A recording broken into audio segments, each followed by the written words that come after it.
Dave, the bracing is uniquely different. There's a number of things that are different. You can see that this has light wood and dark wood in it. In this particular case, the light wood is spruce, which would be a typical wood that would be used on bracing. But the center wood is actually rosewood. I remember when I was in the process of designing this, I was thinking, interesting. I would be curious to know if some rosewood was in the bracing, would it sound better?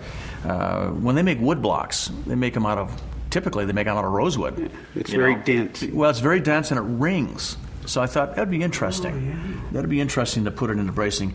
And so I started adding it into bracing, and in fact, we all felt that it sounded better. And so it's something we've been doing for quite a while. And, the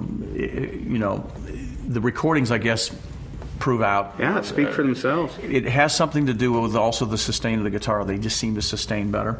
And there seem to be a little richer with that in there as opposed to just all spruce.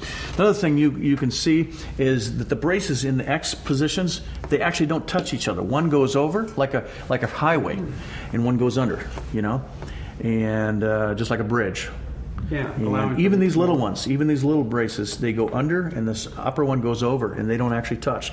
The reason for that is that's a point of weakness on a normal bracing pattern. Anytime you have an X, because what they do, they have to cut out a chunk and they try to butt them together. That's actually a weak area. So what I did is I over-engineered that brace that goes over to make up for the strength weakness of going with the other one underneath it. So.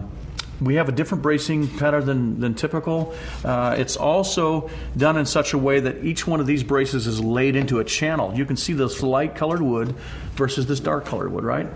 The dark colored would be the top, which is this. In this particular case, it would be redwood.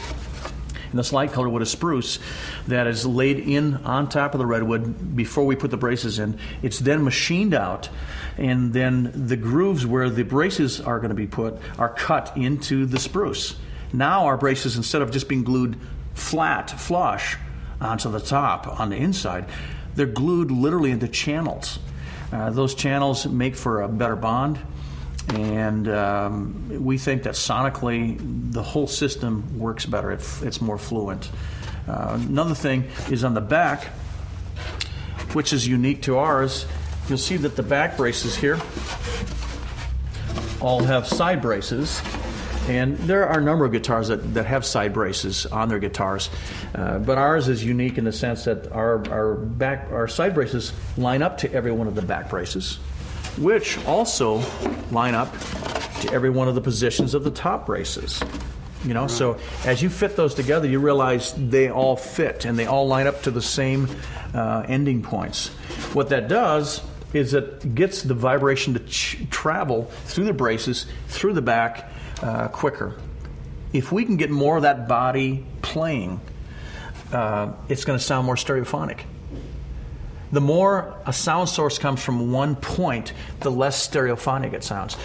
The broader you get that sound coming off of a body of a guitar, or any instrument for that matter, the more of that body you have working. You have sound coming off here, here, here, here, from the back.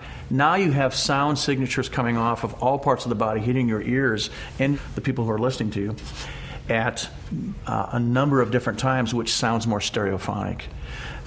So miking is a lot of fun, because a lot of times what we'll do is we'll just put a mic off of the tail end here and off of let's say typically the 14th fret of the guitar up there, and to capture what's really going on, and it sounds incredibly wide, panning hard left and hard right.